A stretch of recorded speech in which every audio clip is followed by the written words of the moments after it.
Imagine this. It's 1983, the height of the Cold War. Deep inside a secret Soviet bunker, one man holds the fate of the world in his hands. His name is Stanislav Petrov. Suddenly, alarms blare. The system screams. Launch. 5 American nuclear missiles are heading straight for Moscow. His orders are clear.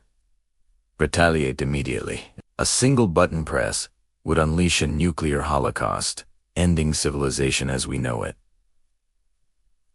But Petrov hesitated. He had a gut feeling, a deep-seated doubt that this was all a mistake. Against all protocols and immense pressure, he reported it as a system malfunction, and he was right. It was a glitch caused by sunlight reflecting off clouds. This one man's courage and clear-headedness saved us all from annihilation.